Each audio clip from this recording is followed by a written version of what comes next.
Bismillahirrahmanirrahim. Elhamdülillah ve salatu ve selamu ala Resulillah amma ba'd. Assalamu alaikum ve rahmatullahi ve barakatuh. Urmatlı mekendeşler, kadırlı Müslüman bir tuğandar, barыңыздарга жараткан Алла Тааланын тынчтыгы, саламы, мерими, райымы жана берекеси болсун.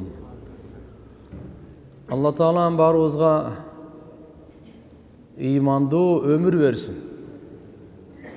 Ынтымактуу жашоо берсин. Кең ырыскы берсин. Ахиретке даярдана турган пикир берсин. Жараткан Алла Субхана ва Таала барыбызга күтпөгөн жерден жакшылыктарын насип кылсын. Күтпөгөн жерден келе турган жамандыктардан сактасын.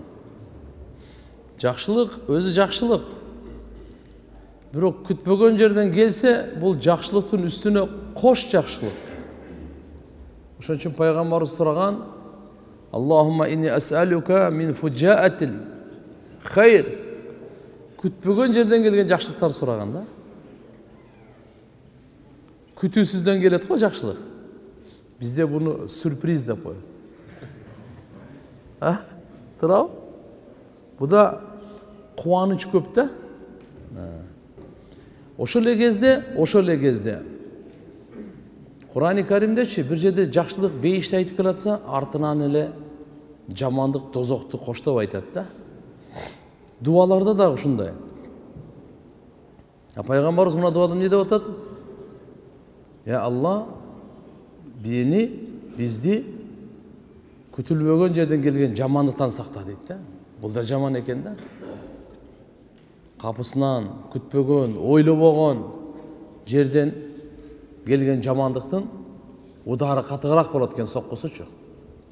Алла Таалам иншалла баарыбызды сактасын. Жараткан Алла Таала Кур'ан-ы Каримди биздин бактылуулугубузга түшүргөн. Бизге райымдуулук кылып, Алла Таалам бизге бейишке чыгарыш үчүн Кур'анды түшүргөн. Жүрөгүбүздү тазалаш үчүн, каныбызды тазалаш үчүн, пикирибизди, оюбузду тазалаш үчүн, ишенимдерибизди туура, таза, так кылыш үчүн, ортодогуздагы мамилелерибизди туура, так болуш үчүн, таза болуш үчүн түшүргөн. Демек Кур'ан-ы Карим туугандар жөнөкөй китеп эмес. Адамдын чыгармасы эмес бул. 114 сүрө. Бул бир сүрөсү Суратул Худжрат, өткөнкү сабакта айттык эле. Бүгүн ошонун уландысы: Иннамал муъминуна ихва фа аслиху байна ахавайкум ваттакуллах лааллакум турхамун. Бир аят эмне деген кереметтер ичинде жашырылган.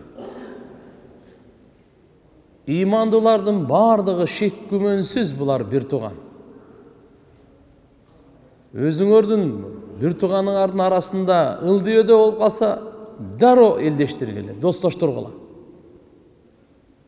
Алладан коркула. Дайыма коркуу менен Алладан коркуп жашагыла, түнгү, күндүзгү. Силерге Алланын райымдуулугу келет. Мүмкүн силерге райымдуулук кылынар. Алла райымына алса, бизди дүйнөдө да ахиретте да бактылуу болобуз. Ушул жерде Пайгамбарыбыз саллаллаху алейхи ва саллям айтат: демек ар бир мусулман ойлонуп жашаш керек экен. Бардык имандуулар бир тууган деп койду. Демек күндүзү дагы, түндөсү дагы мен ушу бир туугандыктын акысын берейин. Мусулманга жете турган зыяндан андан өзүмдү да сактайын, башкаларды да сактайын депчи. Эми караңыз, Пайгамбарыбыз айтат: Куллул муслим алал муслим харамун дамуху ва малуху ва ирдуху. Ар бир мусулмандын экинчи мусулманга 3 нерсеси арам деди. Менин сиздерге, сиздердики мага. Ошондой ушул жердеги баарыбызга, бардык мусулмандар, ким гана болбосун тууган, арам экен, 3 нерсеси арам экен. Достору бар, туугандары бар, тааныштары бар, тааны эместери бар, башка улуттан бар, башка уруудан бар, башка жерден, башка өңдөн бар. башка партиядан бар, ким гана болбосун 3 нерсеси мусулмандын мусулманга болгон арам деди. Биринчиси каны арам экен туугандар. Кан төгүү бул арам. Кичинекей болсун, чоң болсун, көп болсун, аз болсун, айырмасы жок. Кан төгүү арам. Мусулмандын кан төгүүсү бул арам. Бул арамды Пайгамбар саллаллаху алейхи ва саллям айтып атат. Bir musulmandын bir тамчы каны баасы канча билесизби? Алла Таалага Тирмизи шарифте келет, 7 жер 7 асманынды талкалап коюш жеңил дейт да, bir musulmandын bir тамчы канына чыдаганга караганда. Ушунчалык мусулмандын каны ушунчалык баалуу. Адам баласынын каны өзү ушунчалык баалуу. Демек кан маселесине келгенде, адам өлтүрүү болсун, бычактап жаракат кылуу болсун, мурду башын талкалоо болсун, кандай болсун дагы харам. Харам бул харам. Ким болбосо, сизден алсызбы? Өзгөчө мисалы кол алдында иштегендер, кол алдында жашагандар, ошолордун маселесинде туугандар. Bir, экинчиси малуху, мал мүлкү. Кийими болобу, буюму болобу, нерсеси болобу, машинеси болобу, үйү болобу, акчасы болобу, кандай гана мал мүлкү болсо болду. Ал коюбу, уюбу, башка бирөөнүкү болду, арам сизге. Тоогун урдаганга дагы, жумурткасын урдаганга дагы, жок учурунда коросуна кирип алмасын күйүп алганга дагы, уруксатсыз иштеткен дагы болбойт. Даже көрүп элетет, иштетип туруп анан берип коеюн деп. Жок. Мисалы, мен ручкам турат. Менин ручкам турат. Мына менин ручкам. Бул менин мүлкүм. Ушуну менин уруксатымсыз алып жазганга арам экен да сиздер үчүн. Алып кетип калуу тиякта турсун, жөн эле. Уруксатсыз алып билсек кол коюп коеюнчу, жазып берейинчи дегенге, ошого да уруксат эмес сиздерге. Караңыз. Бирөөнүн бут кийими болсун, бирөөнүн чачыгы болсун. İslam'da madaniyatı, İslam dinimizdeki adep, ukmuş adep. Her bir Müslümandın malı, kiçinekey malı olsun, ruçka karandaş bolavu, iğne bolavu, ayrıması yok. Çoğun mal mülk bolsun, üy maşinesi sarayı bolavu, ayrıması yok. Akın yok, ruhsatsız anı işletkenge, alganga, koldangonga, taptakır akın yok da. Maluhu dep koydum nerede? Mutlak. Kanday malı olmasın. İştetkenge bekitip alganга, kayra koyup koyum tamaşalaganга, urdaganга, julup alganга, tartap alganга, aldap alganга, kanday gana jol menen bolbosun, musulmandın malı toora emес şeriattın көрсөткөн жолунан сырткары чыга турган болсо, бул арам болот да. Биз кичине мындай dinimizin adebine, madaniyatından çıkıp ketebиз da. Bul men dostum işteke olboyt. Koldan övereyin dей беребиz da. Giyimin giyip alabız. Giyimin giyip alabız, jön eleç. Eşerse debeyt dep eleç. Çok. Ortadagı mamile taza bolsun.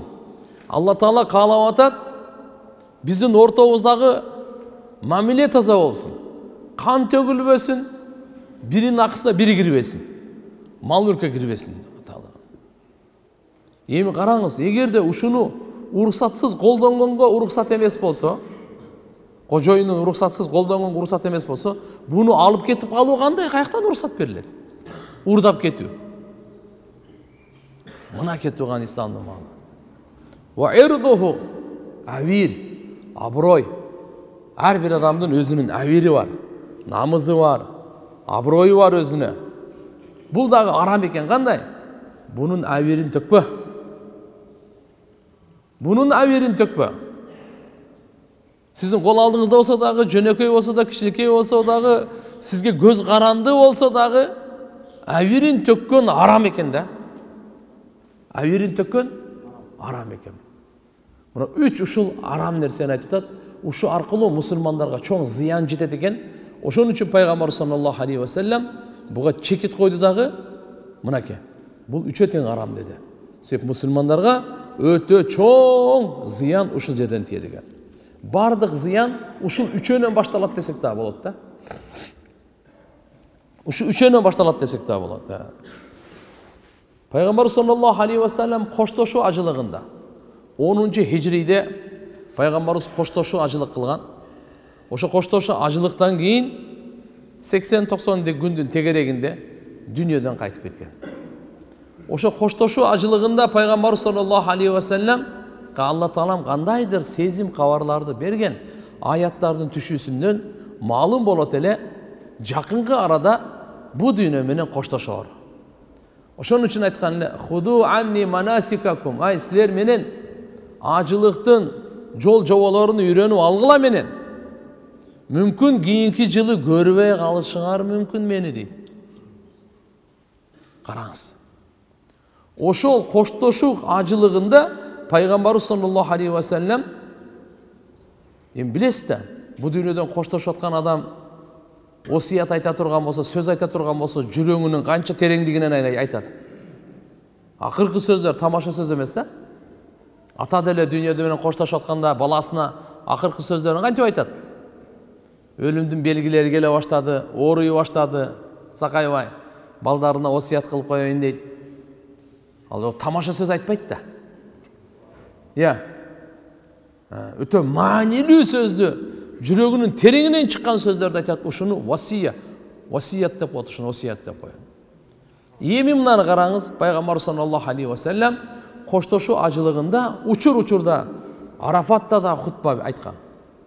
Минада да хутба айткан. Айями ташрик, Курбан айт күндүн өзүнчө, Курбан айттан кийин өзүнчө хутбаларды айткан. Кайрылуу жасаган сахабалардын эркектерине, аялдарына, байларына, кембагалдарына. Бардык ошол жердеги сахабалар 23 жылда канча ыйман келтирген болсо, Кур'ан-ы Карим толугу менен түштү. Эми ошолорго акыркы осияттары, калганы кыямат күнү жолугабыз. Ошон үчүн ошого чейин кимиңер бар болсоңор жакшы уккула деп пайгамбар саллаллаху алейхи ва саллям хутбаларын айткан. Ошо хутбаларынын арасында мына сөз бар. Инна димаакум ва амвалакум ва а'радакум алейкум харамун ка хурмати яумикум хада фи шахрикум хада фи баладикум хада дейт.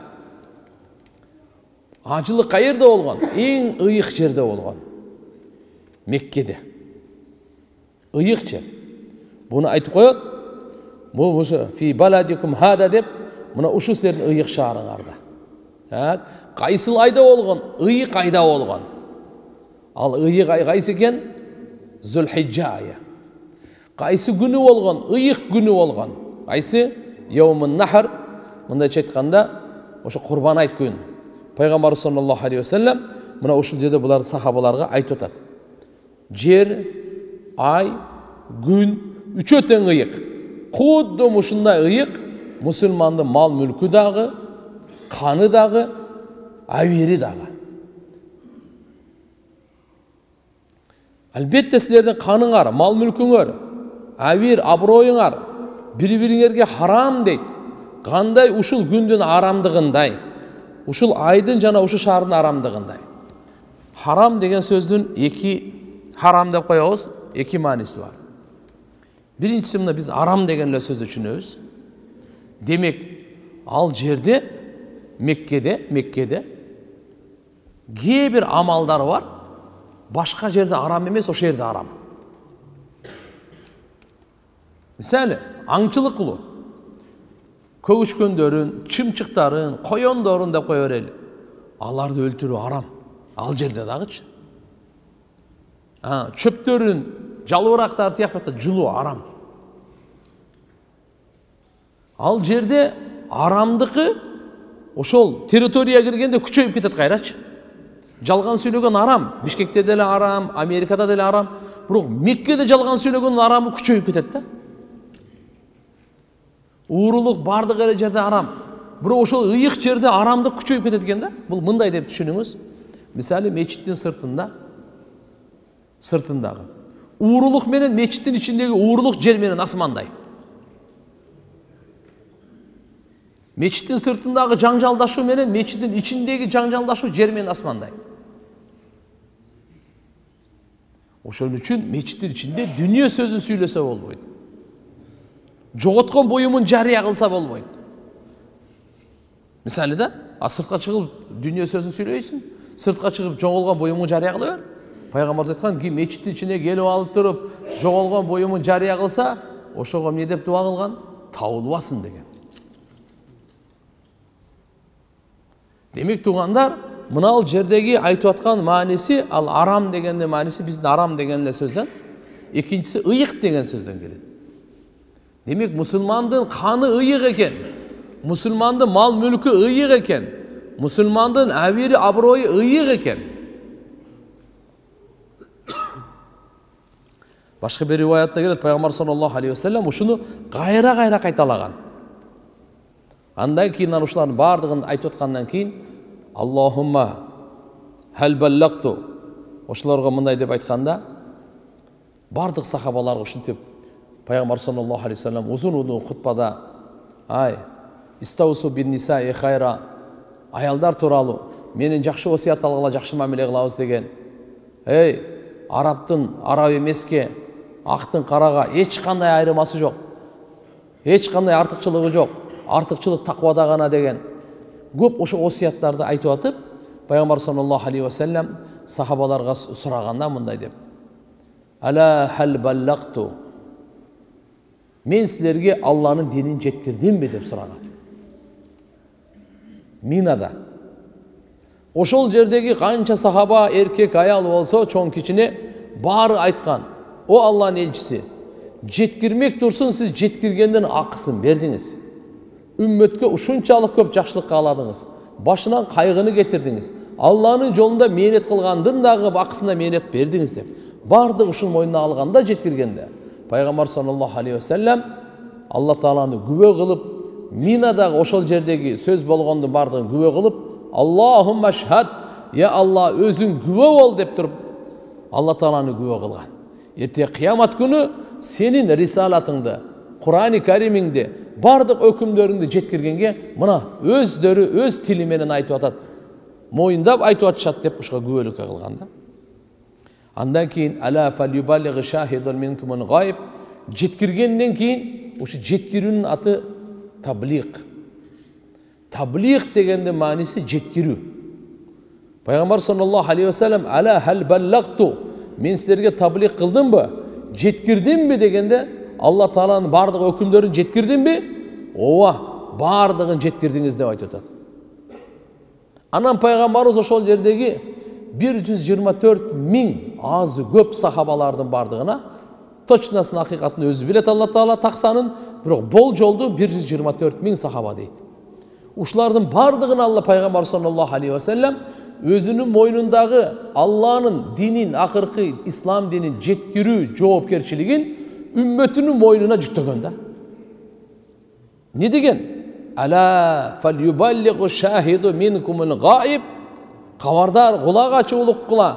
Ушул жерде барыңар, жокко жеткирүү силердин мойнуңарда деген да. Пайгамбар жакын арада кетет. Мындан кийинки муунга силер ушул жерде барсаңар, эми бул жерге келбей калгандарга, кийинки келе турган муундарга жеткирүү силердин ар бириңердин мойнуңарда деп атат да. Ушундай чоң жоопкерчилик ыйык шаарда, ыйык айда, ыйык күндө Мухаммад алейхиссаламдын үммөтүнүн мойнуна жүктөлгөн да. Эми ким канчалык аткарат? Кыямат күнү Алла таала өзү сурагын алат. Пайгамбарыбыз ошон үчүн айтты: "Баллигу анни валау ая". Силер мен тараптан бир аят болсун таблиq кылгыла. Бир аят болсун ошону жеткиргиле дейт.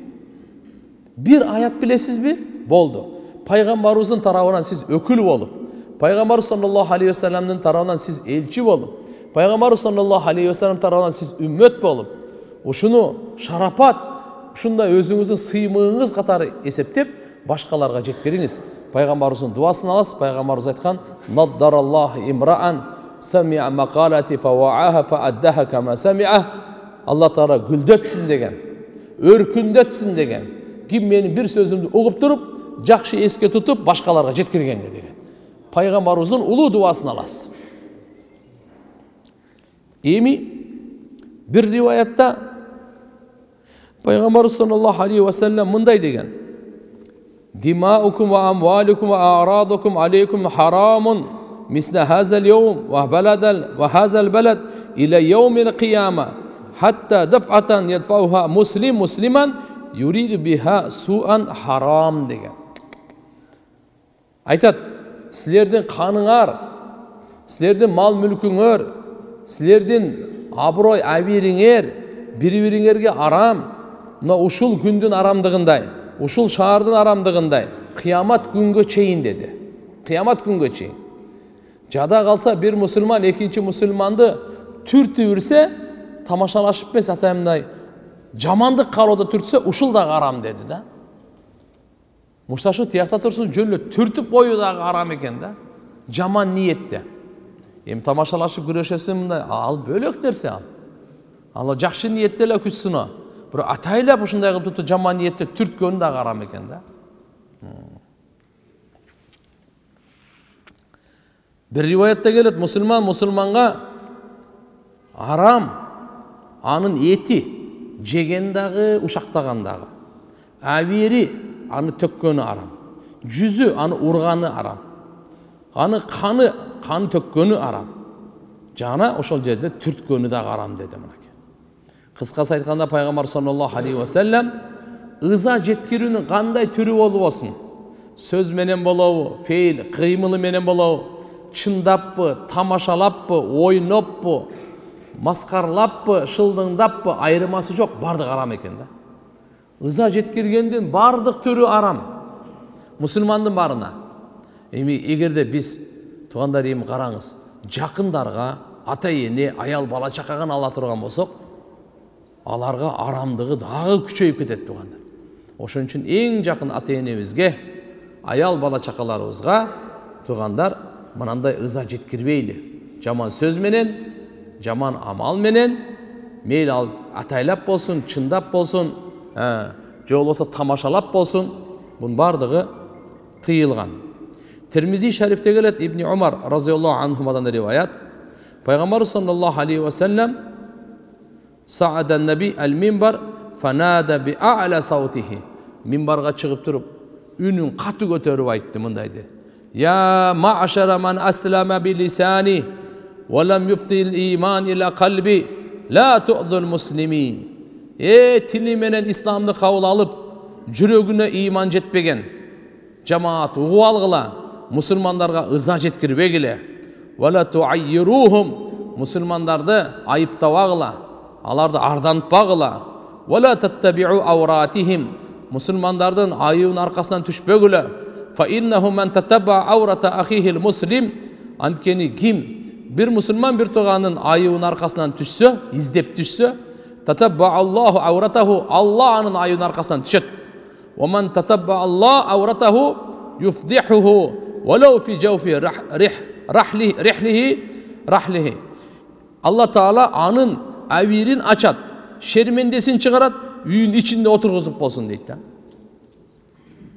Mına toğandar, demek bu жерде Пайгамбар sallallahu aleyhi ve sellem ne degende aytып атат toğandar? Tirmizi şerifte rivayet eken, mınaki aytып атат Пайгамбарыбыз, ey tili menен musulman bolup, жүрөгүнө iman жетпеген munafıktar degендей да. Andaylарды munafık деп koyat. Tili menен musulman, жүрөгүндө imanı жок, mınaki bulardı munafık деп koyat. Oşaların cemaatine aytып атат, musulmanlarga ıza jetkirбегиле dedi. Musulmanlarga ıza jetkirбегиле. Musulmandardın namızına тийбегиле. Avirimdi. Anın ayıptarın arkasından düşbegilе. Ki musulmanın ayıbın arkasından düşse, Allah ayına anın arkasından düşet. Ayıbın arkasından düşet. Emi bilip koyunuz. Allah Teala kimdin ayıbın arkasından düşe turgan bolsa, anı Allah şerminde kılmayınca taştabay. Şerminde kılmayınca, avirin tökmeyince Allah Teala anı tek taştabay. Al үйünde oturguzup үйünün içinde olsa şaka çıkmay koygonda da oşul жерден Allah Teala şermendesin çıkarat deydi. İbn Umar razıyallahu anhuma bir jolu Ka'bany karadı. Aytdı. Ma a'adamak ve ma a'adama hurmatuk vel mu'min a'adamu hurmatan indallah mink. Ka'bany karap, Ka'bany biz barыбыз sıylayыбыз. Barыбыз hormatlayыбыз. Ka'ba karap tükürбейбиz, zara boşatпойбуз, путубузду сунбайбыз, жана кандай болбосун. Эмне үчүн? Каабаны ыйык кармайбыз, ыйык тутабыз. Ибн Умар разияллаху баласы айтып атат, Каабаны карап турупчу, кандай дагы сен улуусун деди да. Кандай дагы сенин сыйың улуу деди. Бирок момундун сыйы Алланын алды сенден да улуураак деди да. Каабаны айтып атат, кандай сен улуусун, сенин сыйың улуу, бирок момундун сыйы Алланын алдында сенен да улуураак деп атат да.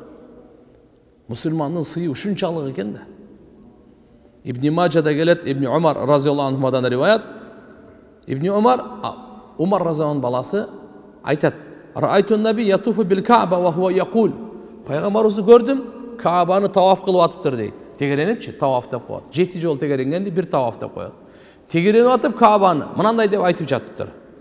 Ма атябак ва атяба рихук ва ма а'замак ва а'зама хурматук валлади нафси Мухаммадин бияди ла хурматул муъмин а'зама мин индиллахи таала хурматан минк малуху ва дамуху ва юданна бихи илля хайра дейт.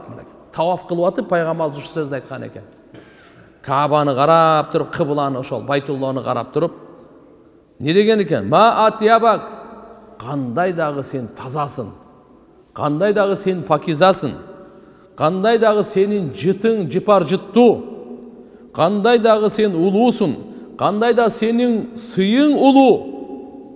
Мухаммадтын колу анын, Мухаммадтын жаны анын колунда болгон Алла Таалага ант, момундун урматы Алланын алдында сенин урматыңан жогору деди да.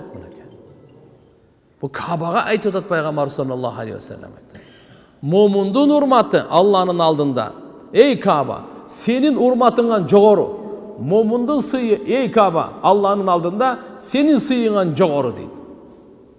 Ошондуктан Алла субханаху ва таала момундун малындагы, жанындагы арам кылды. Кошумча момунга күмөн, жаман күмөн сүрөгөндү дагы арам кылып койду.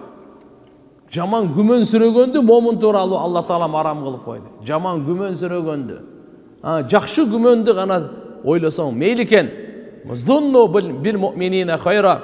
Момундар тууралуу жакшы күмөндө болгула деди. Иттахиму анфусакум. Эгерде жаман күмөнгө киши издей турган болсоң, өзүңдү танда.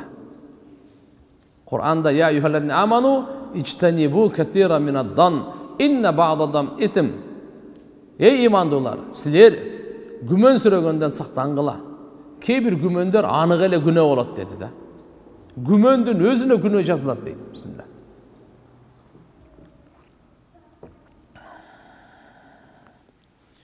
Ушул момундун демек мусулмандар бардыгы бир тууган деп атабыз. Имандуулар бардыгы бир тууган деп атабыз. Эми имандын даражасын, исламдын даражасын канча экенин пайгамбарыбыз айтып берип атат. Эмнелери арам деп. Кайсы нерселери арам деп айтып атат. Демек мусулманга зыян жеткирүү ушунчалык арам, эми пайда жеткирүү канча сооптуу? Мусулманга пайда жеткирүү канча сооптуу?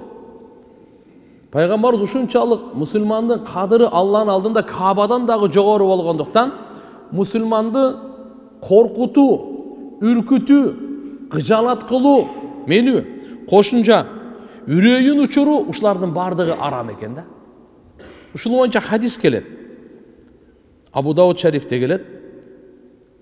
Бир киши кээ бир сахабаларга келтирип мындай дейт. Анна раджулан жаа иля ба'ди сахабати ма'аху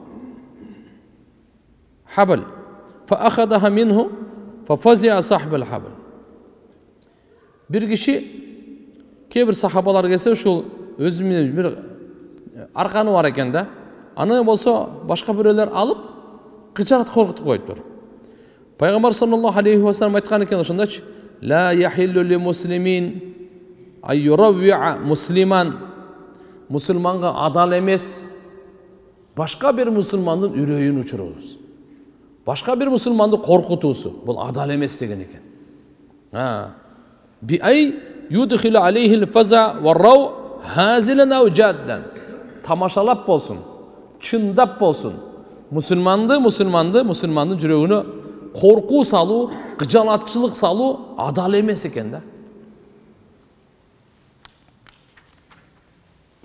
Tirmizi şerifte, Abu Davud şerifte gelir. Ас-Саиб ибн Язид радиаллаху анхудан риваят, пайғамбар саллаллаху алейхи ва саллям айтады: "Ла яхуд ахадукум аса ахи лаибан ва ла жаддан, фаман ахада аса ахи фаляруддаху алейх." Біреуңөр дагы бир туган мусулмандын таяғын албасын, тамашалап болсун, ойноп болсун, же болбосо чындап болсун албасын. Ким ала турган болсо ал кайтарып берсин дейт. Амир ибн Рабия радиаллаху анхудан риваят, бир киши башка ошо бир сахабанын бут кийимин алып коет дагы, аны акырын жашырып коет. Тамашалапчы. Мына карагыз, мен сизге окуп берейин. Анна раджулан ахаза на'ала раджулин фагайябаха ва хува ямзах. Тамашалап акырын алып туруп, бир жак бекитип коет да. Көзүнө көрсөтпөчү. Фасукира залика, тиги киши чыкканда бут кийимин таппай калат да. Ушул нерсе пайгамбар саллаллаху алейхи ва салламга айтылганда, фазукира залика ли расулилlah саллаллаху алейхи ва саллам, пайгамбарыбыз эмне деди? Угуп алыңыз. Факала наби саллаллаху алейхи ва саллам: "Ла турави'у муслим, фа инна рауатан муслим зулмун азим." Мусулмандын үрөйүн учурба, кыжалат кылба, анткени үрөйүн учуруу мусулманды өтө чоң зулумдук деди да мына.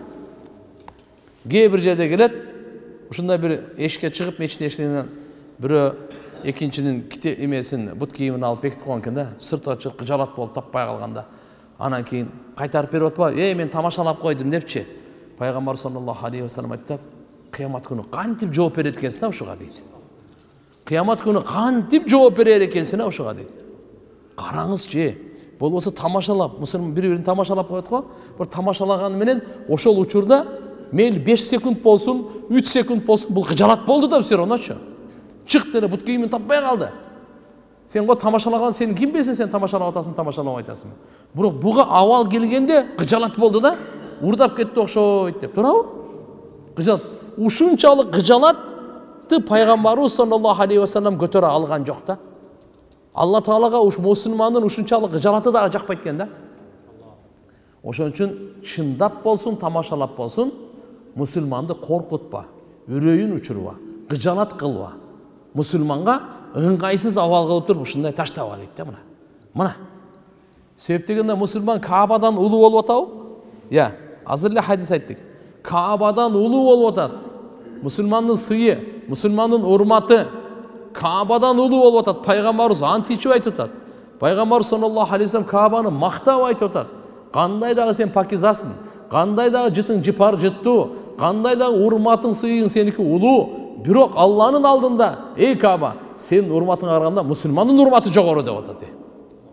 Ушунун себебинен мына экен, кандай деп айтып атат мына. Пайгамбар саллаллаху алейхи ва саллям буга ушундай кылып айтты. Бул кайсы? Табаранидин риваятында. Дагы бир риваятта Ибн Умар разияллаху анхудан риваят бар. Пайгамбар саллаллаху алейхи ва саллям айтат: "Ман ахафа муъминан кана хаккан алаллах алла юъминаху мин афза'i яумил қияма." Ким бир мусулманды чындап коркута турган болсо, Алла Таала аны кыямат күнүнүн коркучунан амандык бербейт ага дейт. Кыямат күнүнүн кандай деген коркунучтуулары бар туган, ошол күндүн амандыгы ага буйрубайт дейт. Ошон үчүн тугандар, мусулман адамды мындай хаккан чындап коркутпаш керек экен.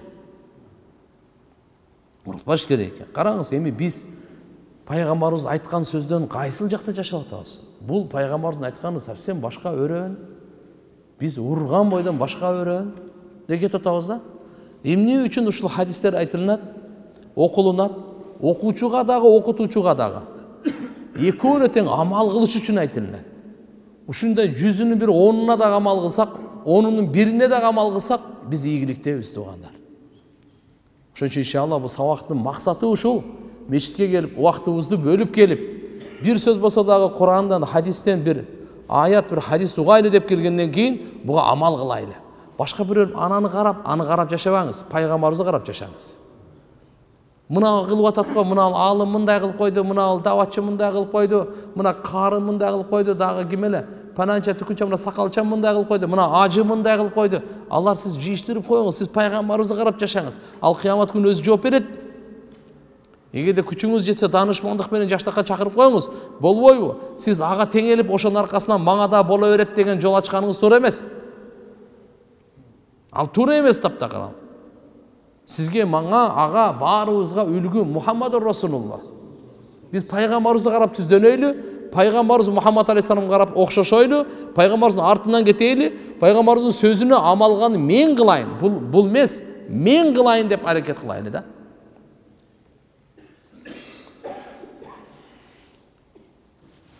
Сахih Бухари Муслимде келет, Ибн Масуд разияллаху анхудан риваят бар.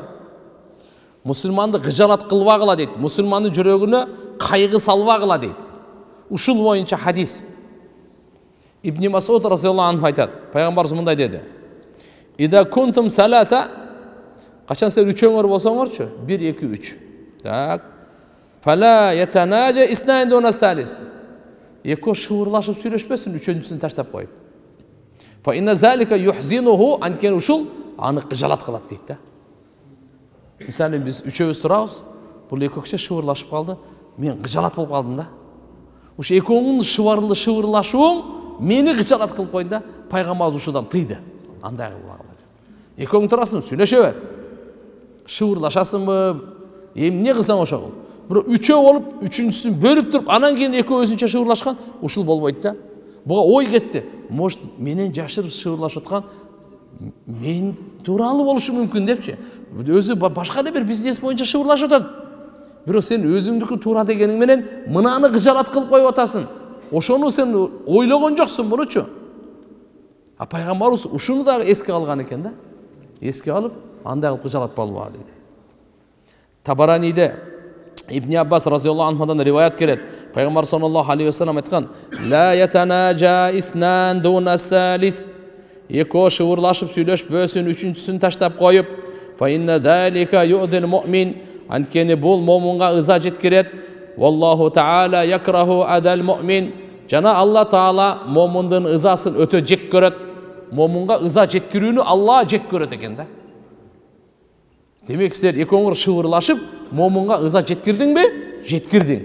Алла таала ушу момунга ыза жеткиргөндү жек көрөт дейт. Силердин кылган ишиңер, шыбырлашып экөөң сүйлөшүп атканыңар ага аны бөлүп коюп, ушул ыза Алла таалага жакпайт экен да. Караңызчы кандай маданият, Караңызчы адамдын акысы канчалык каралган, Адамдын урматы канчалык сыйланган, Я. Сиз го мисалы экөө сүйлөшө бересиз. Эгерде ошону ордуңа сен өзүң ордуңа коюп көрсөң ошогочу. Өзүңдү ошол жерге ордуна коймоюнчачы, сен түшүнбөйсүң муну. Эчтеке албайт деп сүйлөшө бересиз. Сен байсың да. Сен аз бүгүн кыйынсың да. Сен о министр, депутат, генерал да башка сен кыйынсың азырчы. Эчтеке болбойт. Токтоп турам. Сен ошол жерге коюп туруп, эки адам сүйлөшсөң кандай болор экенсиң, ошондой көрөбүз. Я. Ошон үчүн тууган, өзүбүзгө жакшылыкты кааламайын, жакшылыкты башка бирөө кааламайынча, пайгамбар силер мусулман эмессиңер деп атат, Өзүңөргө же эмнени ыра көрбөйсүңөр, жек көрөсүңөр. Ошону бирөөгө да ыра көрбө дейт. Өзүңө сен жек көргөндү башка да жек көр. Ыра көргөндү башка да ыра көр. Бул тууган менин сөзүм эмес.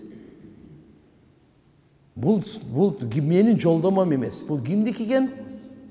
Бүткүл ааламга райымдуулугун чачып келген заттыкы. Адамзаттын эң данышманы, адамзаттын эң билимдүүсү, адамзаттын эң маданияттуусу, эң жоомарты, эң бактылуусу, эң тазасынын сөзү, кишинин сөзү мынакей. Пайгамбар саллаллаху алейхи ва саллям. Алла иннамал муъминуна ихва. Имандуулардын баары шек күмөнсүз бир тууган. Ушул жерде Алла таала имандуулардын ортосундагы бир туугандык келишимди бекемдеп атат. Эмне үчүн бекемдеп атат? Бири-бирине боорукер болсо экен деп атат. Бири-бирине райымдуу болсо экен деп атат. Бири-бирине жардамчы болсо экен деп атат. Эмнеде жардам? Жакшылыкка бири-бирине жардам берсин. Күнөөдөн сактанганга бири-бирине жардам берсин. Мына Алла субханаху ва таала имандуулардын ортосундагы келишимди бекемдеш максатындагы айтып аткан сөзү тууган. Туура, момундар саны көп болсо дагы бир денедей. Bir denedey. Biri-birine muhtaç. Kol, denege, dene kolgo, put, denege, dene putga. Biri-birine bardığına, göz kulakka, kulak gözgö. Bardığına biri-birine muhtaç da. Kudum uşunday, Müslümanlar da biri-birine muhtaç. Tak. İkincisi, bari biri-birine gerek. Бармак дагы керек. Кандай дедиңиздер? Же керек эмеспи? Бармагы жок, бир ручка жазып көрчү кандай болот экен.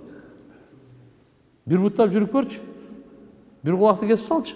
Баарына бирине керек. Ар биринин өзүнүн орду бар, өзүнүн чырайы бар, өзүнүн мааниси бар. Кудум ушундай бардык мусулман өзүнүн орду бар, өзүнүн чырайы бар, өзүнүн алхамдулилла мааниси бар. Ушунча бири-бирине баарыбыз керекпиз да, туугандар.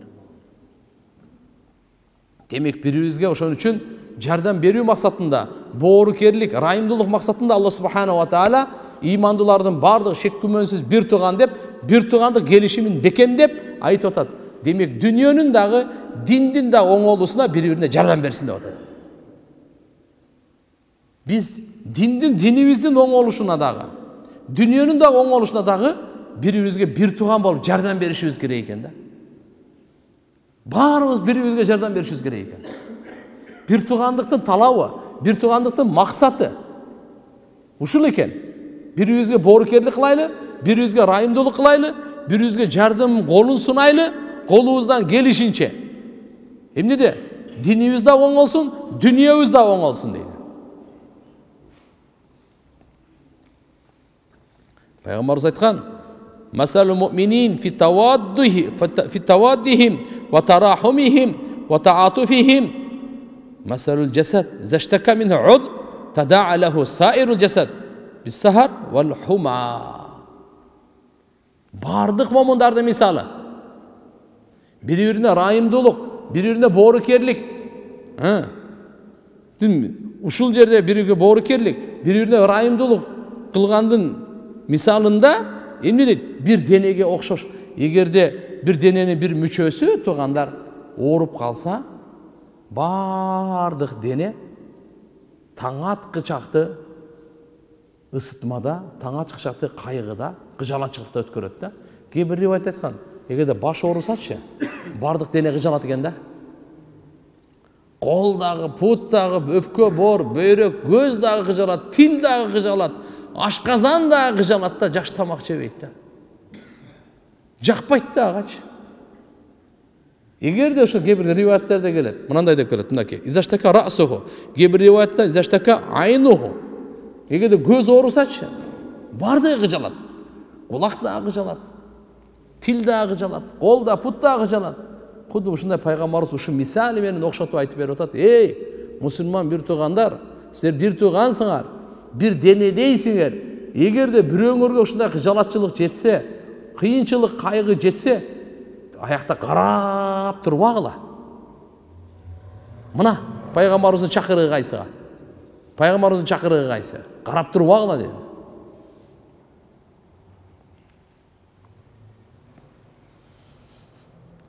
Buxari Muslim'de gelet Abu Musa Aş'ari radıyallahu anh'a rivayet var. Peygamber sallallahu aleyhi ve sellem aytat: "El-mu'min lil-mu'min kal-bunyan yashuddu ba'dahu ba'da."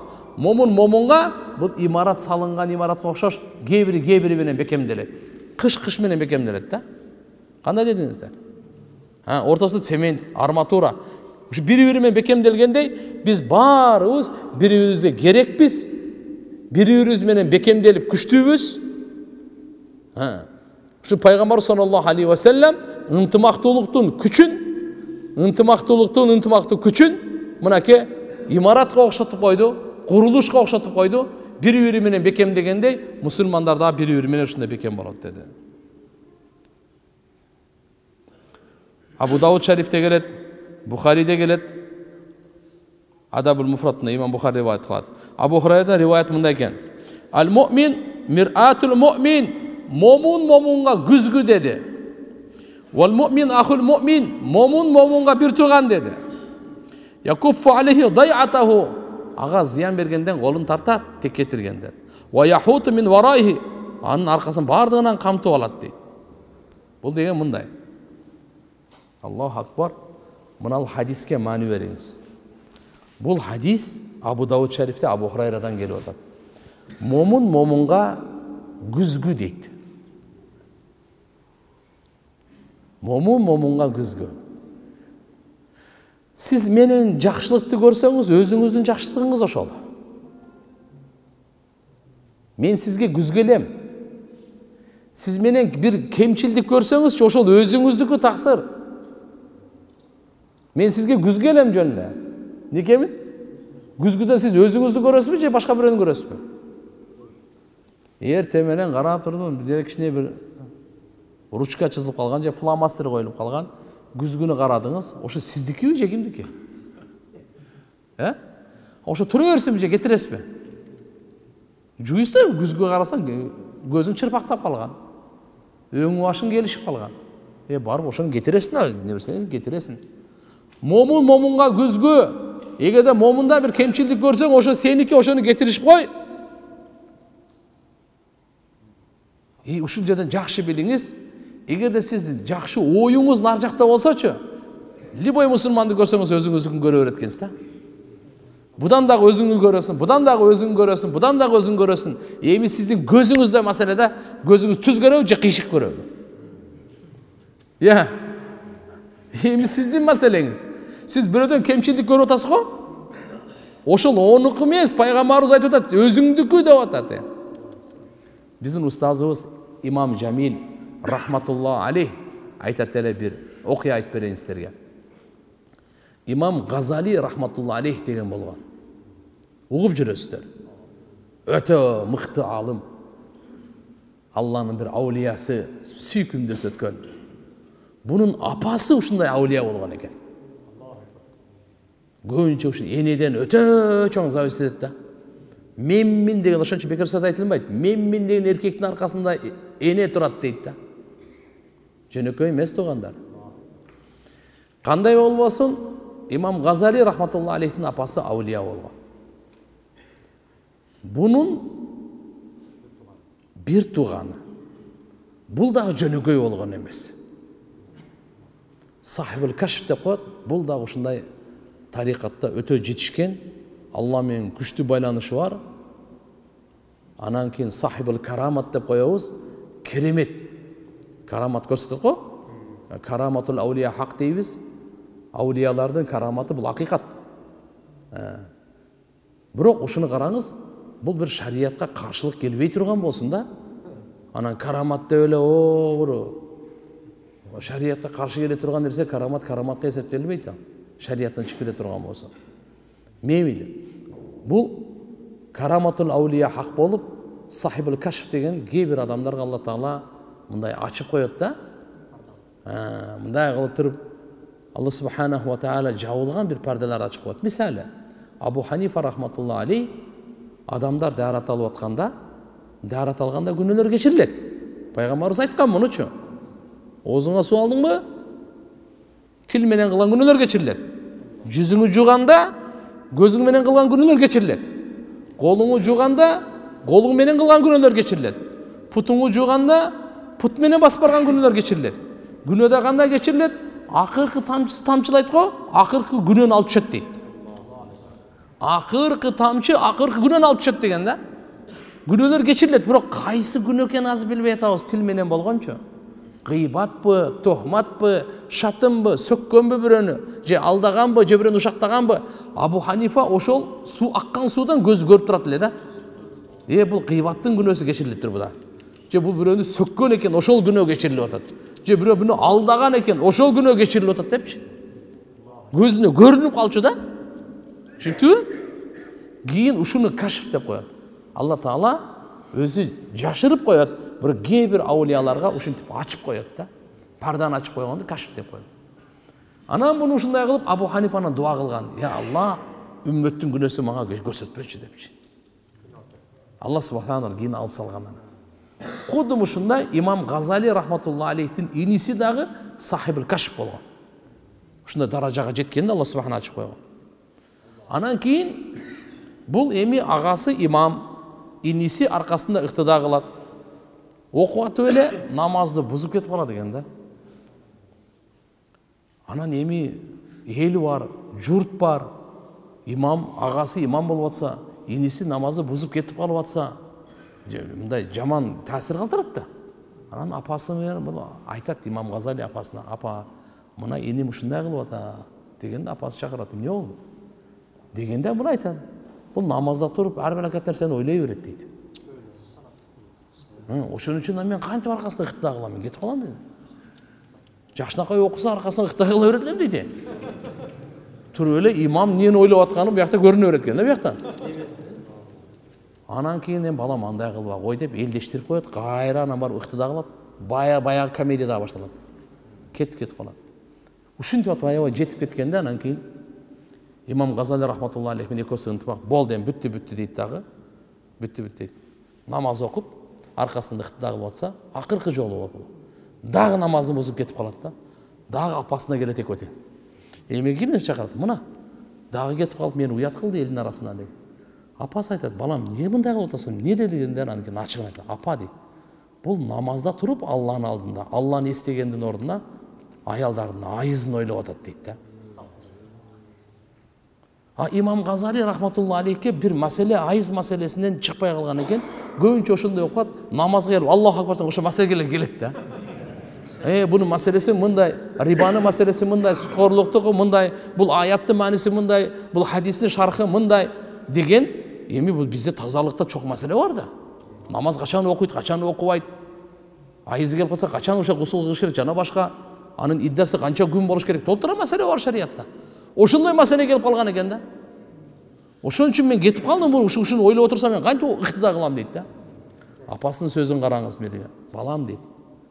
Имам Газалиго ошол сен айтып аткандай башка Алланы ойлобой башканы ойлоп атыптыр. Сенин оюң деле Алладан башка кетип калдырго дедим. Түшүндүңүзбү? Сен деле Алланы ойлобой ошону ойлоп отурасың го дептир. Сен Алла Тааланы эстеп таважжух кылбай, сенин оюң деле ошо Газали эмнени ойлоп атат деп ошону карап отурбайсыңбы деле. Дегенде тооба кылган экен, ошол жерде айтыптыр. Балам, мусулманга күзгү, сен адан эмнени көрсөң өзүңдүкү ошо деген экен да. Ушу мисалды мусулман өзүнүкүн көрөт дегенге устазыбыз имам Жамил рахматуллахи алейх ушу мисалдап келип берет эле да. Аллаху акбар. Ушудан бизге жүрөгүбүзгө бекем сабак алынды да. Демек туган мусулмандан эмнени көрсөң ал сеники. Сен ал мусулманга күзгү. Мусулманга эмне болду тугандар? Күзгү. Демек мааниси ушундай болуп калды. Кандай гана момун болбосун, мусулман бир туугандай күзгү сыяктуу. Момун дейт. Сенин бир тууган сени абалың эмнени көрүп атса, ошо сага күзгү катары, сенин абалың ошол. Демек эми сиз эгерде мусулман бир тууганыңызда бир жакшылыкты көрүп калсаңыз, бул сизге бир эскертүү да. Эмне деген? Ошо жакшылыкты көрдүңүзбү? Ошону сиз дагы алыңыз. Ошо жакшылыкка жетиңиз. Эгерде мусулманда бир жакшылыктан башка нерсени көрүп калсаңыз, анда сизге эскертүү. Ошо сиздин өзүңүздүкү. Бирөөгө жайбаңыз аны. Аллама Мунави рахматуллахи алейх айткан экен. Бул жердеги дагы маанисин пайгамбар саллаллаху алейхи ва саллям айтып атканы, мусулманга бир тууган аны бардык тарабынан камтып алат, курчап алат деп атпайбы? Яхутуху мин вараихи деген мааниси ушул, аны сактайт деген сөз экен. Так, андан жамандыкты кетирет деген экен. Бирөө аны гыйбат кыла турган болсо, же зыян жеткире турган болсо, ага тоскоолдук берет деген экен. Мына мусулманды курчап алат деген сөз кандай? Мен сизди курчап алам, сиз мени курчап аласыз. Кандай? Жаман тийгизбей курчап турам да. Мусулманга бронежилет экен да. Каягынан ок келе калса тосуп кое турган. Кайсы жагынан ушундай жамандык келе турган болсо токтото турган. Эгерде пайгамбарыбыз ушуну айтканы эгерде биздин жашообузга келсе билесизби, кандай жашоо болот? Кандай береке болот? Кандай райымдуу жашоо, кандай таза, кандай бактылуу жашоо болот? Эч кимден мындай чочулабаган, коркпогон, алхамдулилlah Таала мындай биз жашоо берет. Кээ бир аулиялар айткан экен: "Кун ридаан ва камисан ли ахикал муъмин." Момунга сен кийим болгон деген экен. Мусулман бир тууганга эмне болгон дейт? Кийим болгон деген экен. Кийим болгон. Аны бардык тарабынан кийим болгон. Алдынан, аркасынан, оң жак, сол жагынан аны сактагын, аберин, бала чакасы, мал мүлкүн. Анткени ал сенин Кур'андагы мусулман бир тууганың Алла Таала айткан. Жана аны өзүңдүн көрө турган аны күзгү кылгын. Андан эмне нерсе, жамандык нерсени көрүп калсаң, ал ошону алып салгын деп айткан экен да. кийим деген мынакей кийим катары. Ошо сен да наоборот ошону сактай турган, абийирин жаба турган киши болгон деген сөз. Тирмизи шарифте келет пайгамбар саллаллаху алейхи ва салламдын хадиси Абу Хурайрадан: "Инна ахадакум мир'ату ахи, фа ин ра бихи адан фа юмтихи анху." Мусулман мусулманга көзгө туура эмес нерсе көрүп калсаң, ошону алып сал. Ошону алып сал. Мисалы бир адамдын кемчилигин көрдүм, мен унчукпайм да. Кете берсин деп. Ошого лайыктуу бул. Аны алганга, сизге жарашпайт, муну антип айтпайм да. Наоборот, ушу менен жок болсун дейм. Өлүп кетсин. Мисалы эгер сиз көрүп калсаңыз, мердеги бир нерсе болсоңуз, өлүп кетсин эмес го. Аны тазалайсыз го. Күзгүдөн өзүңүз көрүп атасыз да. Ошону тазалап койбойсуңбу, алып койбойсуңбу? Жамандыгынан куткарып койбойсуңбу деп атат да. Ичти иче берсин. Аял менен урушуп атабы? Уруша берсин. Барып бирин этин бири жесин дейт го бизде. Мынабы болбойт бизде. Бул шайтандын сөзү бул. Умар ибн Абдулазиз рахматуллаху алейхи айткан экен: "Улуу сөз туугандар, жаттап алайлы, жазып алайлы, башкаларга жеткирейли, амал кылганга аракет кылайлы. Ижал кабира муслимин индака абан." Сизден эгерде кайсы мусулман жашы улуу болсо, аны ата кылып ал дептир да. Эгерде сизден алсыз болсо, аны бала кылып ал дептир. Сиз менен тең болсо, дос кылып ал дептир. Эми айтыңызчы, сиз ушунун бирөөсүнө жамандык жеткиргенди каалай белеңиз деп. Атаңызга, бир тууганыңызга, балаңызга. Мусулман ушу үчөөнүн бирөөсү сизгечи. Же ата, же сизге бала, же сизге бир тууган, ини, же ага. Иман, Аллаху акбар, бунун талабы al-huququl ukhuwatul imaniyya. Иман бир туугандын укуктары ушул. Өзүңүзгө жакшы көргөндү, башкага жакшы көрүңүз мусулманга. Өзүңүзгө жек көргөндү, башкага дагы жек көрүңүз. Муслимде дагы Бухари 2-нде тенгерет Анас разияллаху анху айтат, пайгамбарыбыз айткан: "Ла ю'мину ахадукум хатта юхибба ли ахихи ма юхиббу ли нафсихи." Силер бирөөңөр дагы момун боло албайсыңар, өзүңөргө жакшы көргөн нерсени бир тууганыңарга жакшы көрмөйүнчө. Имам Ахмад рахматуллаху алейхи мындай хадис тап келген: "Ла яблугу абд хакикатал иман хатта юхибба лин нас ма юхиббу ли нафсихи минал хайр." Өзү Алланын кулу имандын акыйкатына жетпейт дейт. Адамдар үчүн өзүнө жакшы көргөн нерсени жакшы көрмөйүнчө дейт. Мына жердечи мусулман эмес. Бул жерде линнас деп айтты. Эмне үчүн кайсы жерде турка мусулман деп калабыз го? Мусулмандар көп жашаган, ошон үчүн мусулман эле дейсиңер, эмне дейсиңер? Атак пайгамбарыбыздын хадиси мусулмандарга жакшылык каалап, мусулман эместерге жамандык каала деген жери жок. Мына жерде мынакей адамдар деп айтып атат. Мусулмандар деп өзгөчөлөбөстөн туруп, бардык адамдар. Демек, инсан акыйкатыл иман, имандын акыйкатына жетпейт дейт. Өзүнө жакшы көргөн бардык адамзатка жакшы көрмөйүнчө. Бардык адамзатка, мусулман эмесине кошо.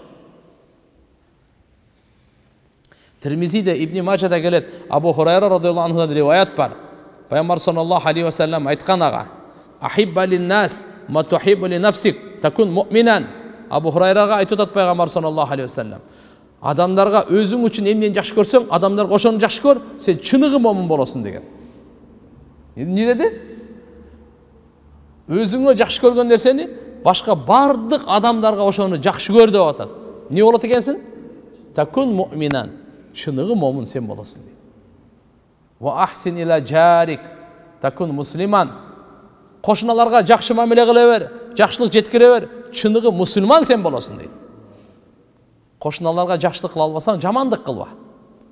Болбоду дегенде жамандык кылба. Жакшылык кылсаң, нур үстүнө нур, мыктысың.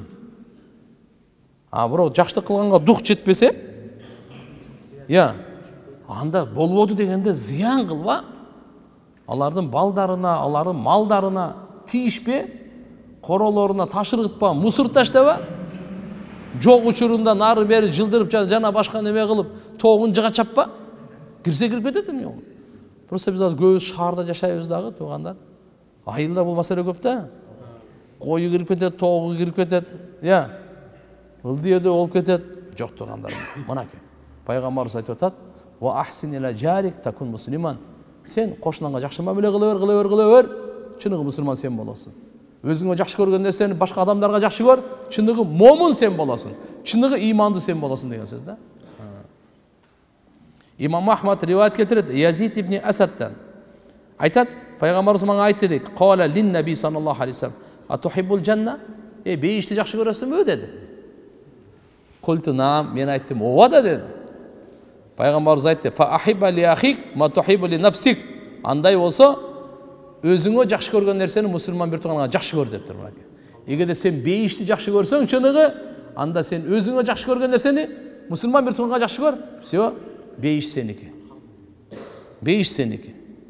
Bir rivayette Muaz ibn Cebel radıyallahu anhu'dan gelet, bu Peygamberimizden soragan eken. An afzal iman, imandın en abzeli.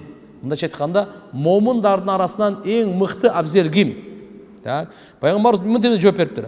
Afzal iman an tuhibba lillah ve tubgıdı lillah ve tu'miru lisanak fi zikrillah. İmandın en abzeli Allah için jakşı gör, Allah için jek gör, jana tilingdi Allah'ın zikrinde işlet degen eken. Tilingdi Allah'ın zikrinde alek kıl. Oşogo salgın sen, tildi oşogo үйrөткүн. Tildi azı til bari söyleyt, her neseni söyleyt de bulç azırç. Hazır mı? Meşke çıkaylı, başlayımız azırç. Toktobay. Жатқанға чейин. Болбоду дегенде 1-2 saat til менен беришибиз керек. Эмнени сүйлөдүк, контроль жок, ой жок, пикир жок, чынбы, жалганбы, бейишке бара турганбы, дозокко бара турганбы, электен өткөрбөй, Алла разыбы, шайтан разыбы, эч кандай ажыратпай, төлкө сүйлөп калыш керек. Эптеп, жарашабы, жарашпай, эмне болсо ошо болсун сүйлөп калыш керек. Жо. Не деди мынаке? Айтып атат мындай дейт. Алланын зикрине алек кылып койгула тилди дейт. Muaz radıyallahu anh diyor, "Maza ya Resulallah, emni üçün o Allah'ın elçisi?" dedi. Peygamberimiz mınday dedi. "An tuhibba linnas ma tuhibbu li nafsik." Qarаңыз, dagı şu söz geldi. Özüңө жакшы көргөнү мусулмандарга эмес, өзүңө жакшы көргөнү бардык адамдарга жакшы көрүң. Wa takrah lahum ma takrah li nafsik. Жана өзүңө жек көргөнүңдү бардык адамдарга жек көрүң. Wa an taqulu khayran aw tasmut. Je болбосо, сен сүйлөсөң жакшы сөз сүйлө, же ун чыкпай эле кой. Же болбосо эмне кылбай? Ун чыкпай эле кой. Ушул имандын эң абзели ушул экен туугандар. Имандын эң абзели кандай экен? Билип алайлы. Имандын эң жогорку даражасы, эң абзели ушул. Биз өзүбүзгө жакшы көргөн адамдарга жакшы көрөйлү, өзүбүзгө жек көргөн адамдарга жек көрөйлү. Жана андан кийин сүйлөсөк жакшы сөз сүйлөйлү, болбосо ун чыкпай койлу. Эми мындай туугандар. Жакшы көрүү, жек көрүү бул жүрөктүн амалы. Тилге кезек келгенде сүйлөсөк жакшы сөз сүйлөйлү, болсо ун чыкпайлы. Жүрөктөн каалообуз кандай болсун? Өзүбүзгө жакшы көргөндү башкага да жакшы көрөйлү. Өзүбүзгө жаман көргөндү башкага да жаман көрөйлү.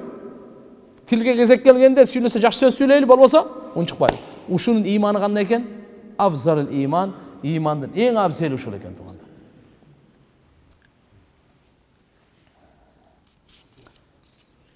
Ушул мындай да туугандар. Мин жумлати хукукул ал-ухва иманiyya, muhabbatul mu'min li akhihi ma yuhibbu li nafsihi min al-khayr. Ve yu'tabar zalika min khisal imani vacib. Ушул нерсечи, өзүңүзгө жакшы көргөндү, мусулманга өзгөчө жакшы көргөнүңүз, бул тууган имандын важип касиеттеринен бул. Ар бир мусулманга бул важип.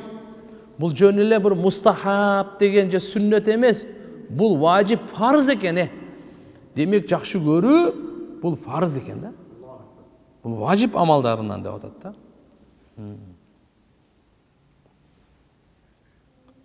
Себеп кыямат күнү ушу тууралуу сурак дагы бар. Бейишке кирүү ушуга карап туруп болот дейт да. Пайгамбар саллаллаху алейхи вассалам айткан: "Ант ошол затка, анын колунда менин жаным, силер бейишке кире албайсыңар иманды болмоюнча, иманды бола албайсыңар бири-бириңерди жакшы көрмөйүнчө. Мен силерге кабар берейин, ушундай амалды эгерде аткарсаңар бири-бириңерди жакшы көрүп каласыңар. Уккула афшус салам байнакум, өз ара салам таркаткыла" деген. Экинчиден, адамдарга жакшы көргөн нерсеңизди өзүңүз үчүн жакшы көрүңүз, чыныгы момун болосуз дедиң. Ушул жерде имандын сыфатын тартип деп не деп атат? момунду жакшы көрүү керек экен да. Муслим шарифте келет, Абдулла ибн Умар разияллаху анхумадан риваят, пайгамбар саллаллаху алейхи вассалам айтты: "Ман ахабба ан юзахзиха анин нар ва ядхулал жанна фалтадруху маниятуху ва хува юъмин биллахи вал яумил ахир вал яти илан нас биллади юхиб ан ю'та илейх" dedi. Муслим шарифтин риваяты.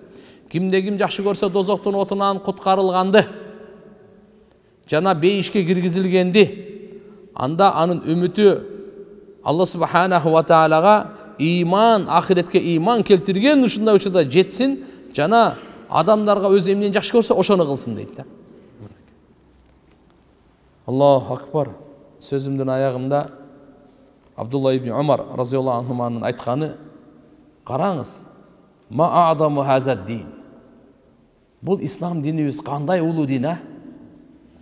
Ва ма ашрафаху, ва ма акрамаху, ва ма ахсанаху, ва ма акмалаху, ва ма афзалаху. Кандай гана шарапаттуу дин, кандай гана сыйлуу дин, кандай гана чырайлуу дин, кандай гана толук дин, кандай гана абзел, эң артык дин. Динибиздин таалимин көрүңүз туган. Эмне деген баалуулуктарга чакырып атат. Адам баласынын кандай деген даражага жеткиргенге аракет биздин динибиз ошончо келген экен да. Жөнөкөй эмес экен. Иннаху динул ислам вассалам вал виам ва динул вафа вал махабба вал иха вал насиха вал ника вал сафа. Иннаху дину ада'ул хукук вал ваджибат лил халик вал махлук. Караңыз, бу динибиз кандай? Ислам динибиз тынчтыктын дини, моюнсунуунун дини, баш ийүүнүн дини, боорукерликтин дини, ваданы толук аткарган, мухаббаттын, бир туугандыктын, насааттын, тазалыктын, аруулуктун, пакизалыктын дини. Ушундай дин укуктарды аткара турган, Алланын укуктарындагы, махлуктардын укуктарындагы, вал кыям бил мас'улият фил жами ва шари ва сук вал буютат ва фил маджалис вал мужтамаат. Эми угуңуз, жоопкерчиликке туруу. Аякта мечитте болсун, көчөдө болсун, базарда болсун, үйлөрдө болсун, топтолгон жай мажлистерде болсун, коомчулукта болсун, ушунун бардыгында жоопкерчиликке турган ислам дини. Динул изза вал карама ва сидқ вал истиқама. Иззаттын дини, сый, урматтын, чынчылдыктын, туруктуулуктун дини. О тауқирул кабир ва рахматус сагир. Улуларды урматтоо, кичилерге райымдуулук кылгандын дини. Ва куллу улайка кан анху мас'уна йаумал жам аллади ла райба фи. Ушунун бардыгы кыямат күнү сурак алынат. Ал күндүн болуусунда эч кандай шек жок. Алла таала айтат: "Фа ва раббик ланас'аланнахум ажмаин амма кану я'малун." Сен Робуңа ант, ey Muhammad sallallahu aleyhi ve sellem. Biz alardan sözsüz barынан эмне амал кылган болсо, ошонун баарынан сурак алабыз дейт. Демек тугандар, бизде Алла субханаху ва таала үйдүн ичинде кандай жүрдүң, бергел деп сурайт экен да. Көчөдө кандай жүрдүң деп сурайт экен. Мечитте кандай жүрдүң, өзүң кандай алып жүрдүң, базарда кандай алып жүрдүң деп сурайт экен Алла таала. Чынчылдыкта кандай болдуң, убада аткарганда кандай болдуң, кыянатта кандай болдуң, Кудай сактасын, аманатта кандай болдуң. Ушунун бардыгын, Алланын укугун кандай аткардың, бенделердин укугун кандай аткардың деп сурайт экен да. Алла айтат: сөз сурайбыз, баарынан сурайбыз, эмне амал кылган сурайбыз. Көзүң эмне амал кылды, сурака жооп берет. Кулагың эмне амал кылды, жооп берет.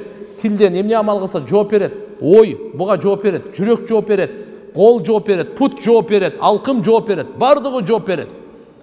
Пайгамбар саллаллаху алейхи ва саллям Алла таала Кур'ани Каримде аят түшүргөн бул тууралуу тугандар. Не dedi? Inna sam'a wal basar wal fu'ad kullu ulaika kanu anhu mas'ula. Göz, kulak, жүрөк her biri kıyamat günü soralat dedi tuganдар. Мынакей тугандар, муну динибизде бир жагынан сыймыгыбыз, иззатыбыз, ошол эле кендизде кандай тең чоң жоопкерчилик. Бу дүйнөдө ошон үчүн тугандар, бир күн жашасак дагы иман менен, ислам менен, шүгүр менен жашайлы. Алла таалага шүгүрчүлүк кылып, ушу баалуулуктарга ниет кылып, баалуулуктарга дуа кылып, баалуулуктарга жеткенге аракет кылып жашайлы. Бирибизге жардам берип, аракет кылабыз иншалла. Аллахым кабыл кылсын.